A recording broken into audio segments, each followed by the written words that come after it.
Halloween. We're at 60 degrees, partly to mostly sunny, highs in the 80s today. Good morning, I'm John Aaron. And I'm Michelle Basch. Our top local story.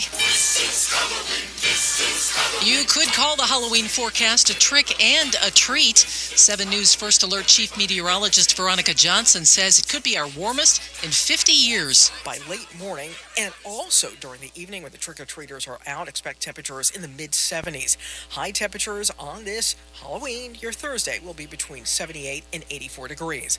More specifically, I'm forecasting 83 for D.C., some 20 degrees above the average high temperature, and about 2 degrees just off of what the record high temperature is for the date. Stay with us. We'll have the full forecast for you at 7:08. The Virginia law just upheld by the Supreme Court allowing people listed as non-citizens to be taken off of voter rolls has been on the books for a while. So why is it causing so much controversy this year? Here's WTOP's Nick Iannelli. This Virginia law that's in the spotlight now was passed all the way back in 2006, championed by then Republican State Senator Ken Cuccinelli and signed by Democratic Governor Tim Kaine. It was basically a bipartisan measure. So why, nearly 20 years later, did it prompt a lawsuit from the Justice Department? John Augenbaugh is a political science professor at Virginia Commonwealth University. The Biden administration became very skeptical in the aftermath of what Georgia did after the 2020 presidential election. That included a rewrite of Georgia's election rules and a new photo ID requirement for voting absentee by mail. This has been a point of emphasis for the Biden administration. Nick Iannelli, WTOP News. A Virginia man accused of trying to vote twice in last year's election has been found not guilty of voter fraud. 67-year-old Richardson Bell was acquitted by a jury in Nelson County. The registered Republican admits voting early at his local registrar's office and then showing up at a polling place on Election Day. He told the jury he was just testing the system for voter fraud. Trying to vote more than once is a felony in Virginia, punishable by up to 5 years in prison. An attempted abduction near a popular local dog park and walking trail. WTOP's Neil Augenstein says police in Alexandria are now asking for your help.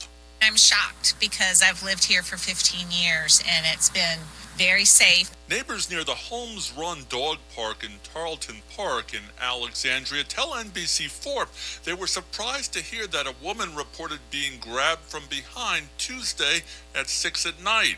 Alexandria police say a white man with brown hair, blue sweatshirt, and camouflage shorts tried to pull her into a wooded area. She was able to get away without getting hurt. Tracy Walker of Alexandria Police is asking anyone who was around and may have photos or video on their phone to send it to a new police online portal. Even if you think it's nothing, it could be something that can help detectives. Neil Augenstein, WTOP News. Maryland owes millions to the feds. WTOP's Kyle Cooper has results of an IRS audit. The audit of the state's 2020 taxes found errors with excise and employment taxes the state collects and an underpayment of $5.4 million. Deputy Maryland Comptroller Rachel Sessa says an effort is underway to make sure this doesn't happen again. We've also identified multiple corrective actions that the state plans to take just to make sure that the issues found in tax year 2020 are addressed, including a lot of education and training. The Comptroller's office says this appears to be the first time Maryland has faced an audit like this, at least over the past 30 years. Kyle Cooper, WTOP News. Coming up, we are monitoring a big traffic issue. We continue to watch it on 95 South in Virginia. That is next.